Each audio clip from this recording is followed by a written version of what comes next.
So I don't know if you noticed, I mean, probably not, but I've been sharing a lot of YouTube shorts recently. I've actually shared over 20 shorts in the last 30 days. And I was lucky enough to join a call with YouTube where they actually gave me their best tips and tricks for YouTube shorts. That's actually the second call that I've been on with YouTube where they shared that information specifically about YouTube shorts. So with all of that in mind, I feel like I'm in a very good position to share my top hacks for YouTube shorts. So if that sounds of interest to you, which I'm guessing it does because you clicked on the video, stick with me, grab a pen and paper, and do not forget to hit that subscribe button. Right, so the first and most important hack is all around understanding the recipe for a good YouTube short. Because whilst YouTube shorts are similar to Reels and TikToks, they are a little bit different in their own unique way. What I love about YouTube shorts is that they do have the potential to reach a lot of people, even if you do not have an existing audience. So you could have 0 subscribers on YouTube and you could still reach 500, 1,000, a few thousand people with your YouTube short. Now, with that in mind, there are a few key ingredients to a successful YouTube short that's going to really help you scale and reach as many people as possible. I'm going to run through some of these ingredients now.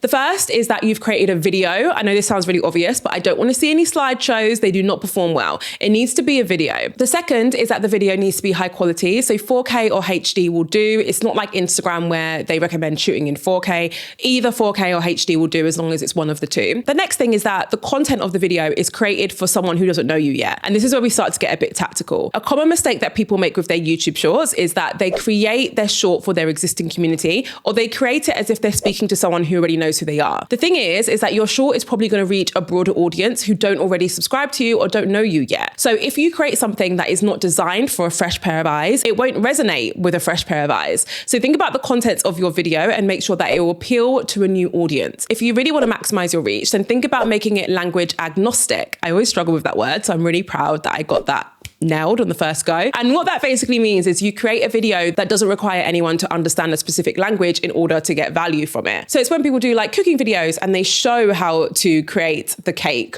rather than relying on people understanding what they're saying in order to know how to create the cake. That will only work for some niches. I personally would struggle with making something language agnostic. Oh, it's the second time in a row where I've nailed it, guys. I'm on a roll. But in case you're in a niche where you can create content like that, you might want to explore it. Another key ingredient to a successful YouTube short is a hook. Hooks are really interesting with YouTube shorts because they're even more important in a YouTube short than they are elsewhere. A hook is essentially the first few seconds of your video and ensuring that you're either saying or doing something that is going to capture your audience's attention and make them want to continue watching. Notice I put emphasis on your audience there. Your hook doesn't have to appeal to everyone. It just has to appeal to the people you're speaking to. So when I have a YouTube short that starts off with saying something like, these are my top 5 tips for staying organized as a creator, I know that someone who is not a content creator or who's not an entrepreneur will hear that hook and probably want to keep on scrolling. They won't want to watch that video, and that's okay because I created that hook for you guys, my specific audience, not for everyone. The reason why hooks are more important with YouTube shorts is because your hook kind of doubles up as your thumbnail too, because in case you've not noticed, you can't actually pick your thumbnail for your shorts. I know there are some people who can still do this, but most people can't, which means when someone hovers over your YouTube short and you see that playback, that's usually from the first few seconds of your video, which is the hook that we're referring to. It also comes into play when someone's scrolling through YouTube shorts and they're like in a bit of a YouTube short hole. That is like a mouthful, but they're consumed with watching YouTube shorts. That is your chance to hook your audience in as well, because they're going to land on your video and you need to give them a reason to stop scrolling before you lose them. A bit of a hint here, the way that you stop them scrolling is not by saying stop scrolling. That worked at some point in time. It doesn't work anymore. People just find it annoying. Maybe I'm projecting because I find it annoying. Let me know in the comments, do you find it annoying when people say like stop scrolling as their hook? Because it drives me up the wall. Maybe it's just me.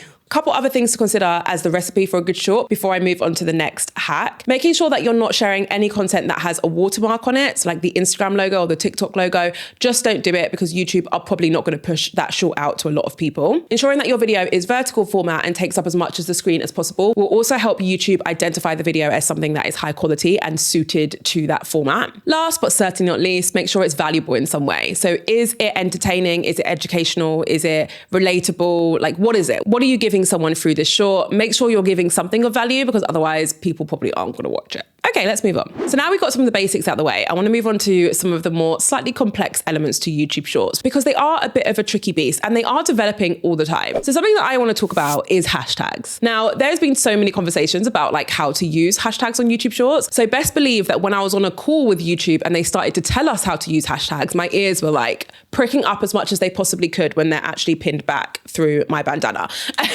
I was paying very close attention because I wanted to make sure I got the value, I got the juice so I can share it with you guys. So here's what it is, right? Hashtags are important with Shorts. They're becoming more and more important because YouTube are actually putting a bit of focus into their hashtags and they're trying to make discoverability easier through hashtags. So they're creating things like hashtag shelves where you can actually click on a hashtag and you can see all that different content related to that hashtag. Now, I would predict that this is going to become more and more prevalent as time goes on. So the sooner you get the hang of how to use hashtags for Shorts, the better. Now, let's break down some of the key tips when it comes to this. What you want to focus on when you're using hashtags in your Shorts are hashtags that are searchable. So don't worry about how big they are, how popular they are, how niche they are. Ignore all of that and just focus on hashtags that are relevant to your content and that you think your audience will search for. So try not to go too niche because when you go really, really niche, it's probably unlikely that people are actually searching for that hashtag. So let me give you an example. A hashtag that I might use on my short would be like hashtag Instagram marketing tips. A hashtag that I would avoid using is something like hashtag Instagram marketing for plant brands UK.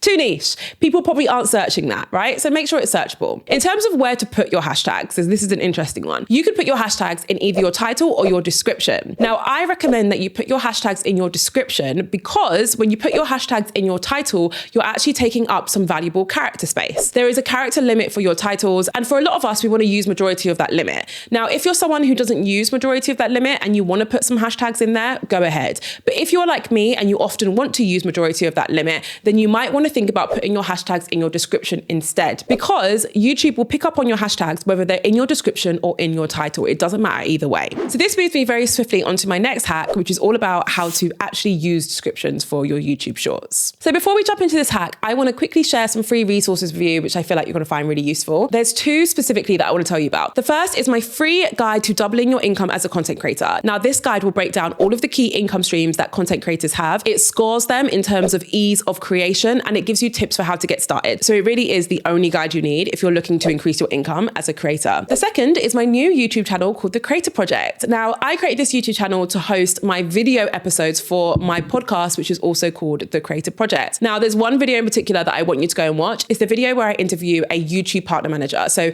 this is actually my partner manager, Maz, who I work with on my YouTube channel. She spills the tea on how to actually grow on the platform from YouTube's point of view. So it's an amazing interview. I will link to it up here so that you can give it a watch once you're done with this video. Oh, and I don't think I mentioned this, but you can actually grab the free guide to doubling your income as a content creator via the link in my description. I'll also put it in the comments. It is completely free. Let's move on. So, descriptions on your YouTube Shorts. I want you to think about the last time you actually looked at a description for a YouTube short. I bet you've never done it. I don't think I've done it. Do you even know where to find them? Because honestly, most people don't. In case you're wondering, there's the three dots at the top of a YouTube short. You can click on it and view the description. But let me tell you, people don't do that. That is effort. And why should people do that? Especially if no one's given you a reason to go and look at the description for a YouTube short. All of this to say that you shouldn't be putting anything important in the descriptions for your YouTube shorts. Like if there is something that you want your audience to see, you should not be linking to it in your description unless you've clearly said to people, look at my description to find this link. And even then, I would be careful because, as I said, most people don't even know how to find the description, right? So what are your descriptions for? Well, I like to use the descriptions for my YouTube shorts for SEO, which stands for search engine optimization. Now, in a nutshell, search engine optimization is when you create content that is easily found when someone searches for it. So if someone searches Instagram tips, I'm going to cross my fingers so hard that one of my videos appears at least in the top 10. I've really put myself out there now. I hope one of my videos appear in at least the top 10. Shall I look? I'm going to look.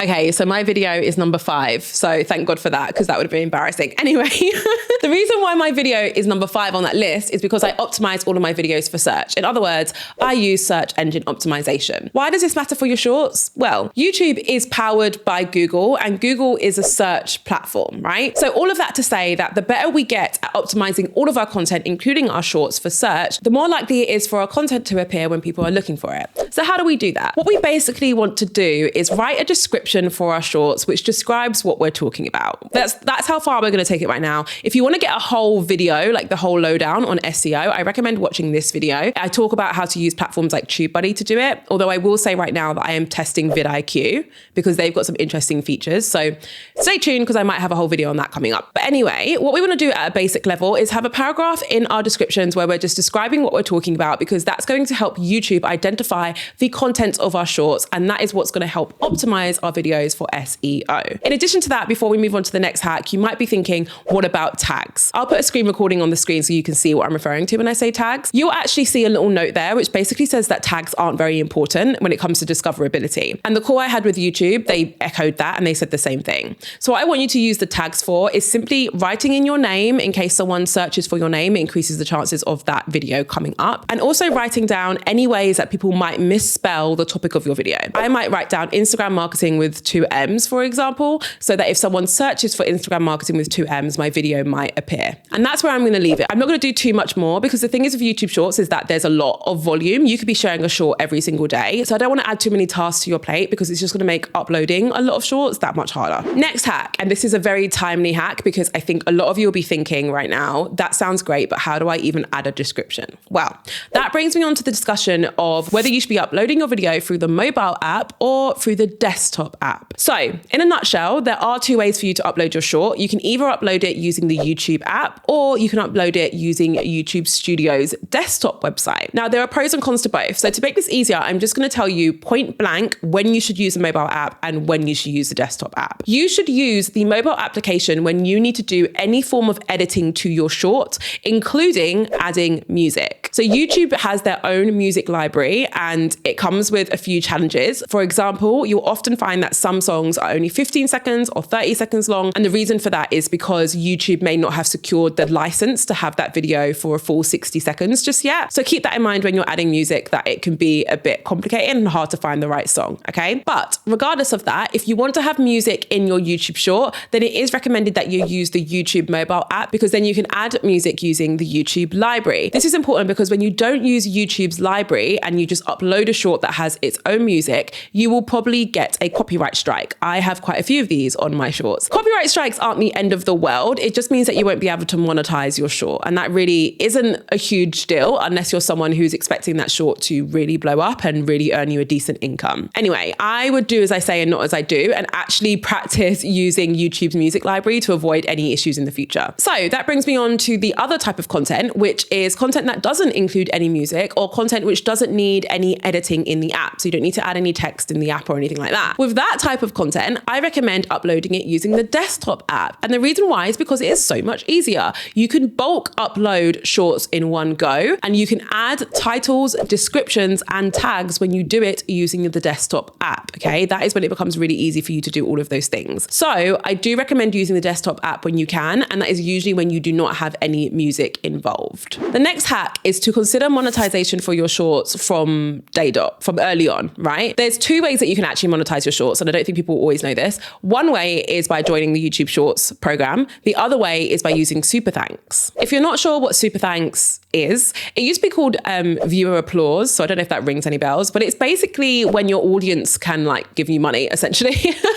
There are other ways that we can frame this, but that's basically what people are doing. It's when people can literally send you like gifts and donations through a virtual animation on the screen and you can earn income from it, right? The other one is the YouTube Shorts program, which I'm sure you guys have heard about. It launched in February 2023. So the YouTube Shorts partner program is basically a way for you to earn income from the ads that are placed around YouTube Shorts, not just your YouTube Shorts, but everyone's YouTube Shorts, right? And the requirements that you need in order to be eligible for that form of monetization is that you need 1,000 subscribers and either 4,000 watch hours or 10 million shorts views. Now, it's a bit complicated because there is another version of monetization where you need less than that. But if we're talking about the actual ad revenue part of monetization, so when there's adverts around your shorts and you earn income from it, those are the requirements that you need to meet. Now, the thing about this monetization route is that at the moment, people aren't necessarily earning a huge amount of money from it. For example, in the month of June, I earned like a £5 from my shorts versus a couple £1,000s from my long form videos. So people aren't making a huge amount of money through their YouTube Shorts revenue yet. The key word there is yet. The reason why people aren't earning a lot of money from it is because advertisers aren't spending a lot of money yet. and the amount that you earn is based on the amount that advertisers spend. The thing to note here is that YouTube predicts that advertisers will start to spend more and more money over time, because at the moment they're just testing this as a new advertising format. They need to build some trust with it, and then they'll start to invest more and more money. And I can completely see that happening too. So this means that in a year, or maybe even in a couple of years, people will earn a decent amount of income from their YouTube shorts, maybe as much as people earn from their long form content on YouTube. So with that in mind, I think it's best that all of us start taking it seriously from now, myself included. Like I've already said that I've got a couple of shorts that can't be monetized because they have a copyright claim. That's not the wisest thing for me. What I should really do is focus on ensuring that all of my YouTube shorts can be monetized and can earn an income, because in the future, that content might start to earn me a decent amount of money. So the hack here is to start taking YouTube monetization for your shorts seriously, start working towards being accepted to the YouTube Shorts Partner Program, and ensuring that all of your content is eligible for monetization from now. Okay, so the last one is a short one, but a good one. If you share long form content on your platform like I do, try your best to link your shorts back to your long form videos. There has been a lot of studies done, and you can actually find this information in your analytics, that sometimes when you gain an audience through your short content, it's hard to move them through to your long form content. One way that you could do this is to make it completely clear that there is a long form version of any short that you're sharing straight away, so that anyone who finds that short knows that they can go and watch a longer version of that video should they please. The best way for you to do this at the moment is to include a link to your longer video in the comments of your shorts, and to pin that comment to the top, okay? Links will be hyperlinks so people can click on it and watch the long form video straight away. And also comments are something that people often look at and can easily see when they're looking at your shorts. So that is what I highly recommend anyone who also shares long form content in addition to their shorts to do, to make sure that there's a good system going on. It's nice and circular. People are coming in from your shorts, but they're also watching your long form videos too. All right, so that's it from me. I hope you found that video useful. If you did, I recommend watching this video. It's all about the top reasons why now is the time to really put your energy into your YouTube channel, okay? Thank you so much for watching as always. Can't wait to see you in my next video.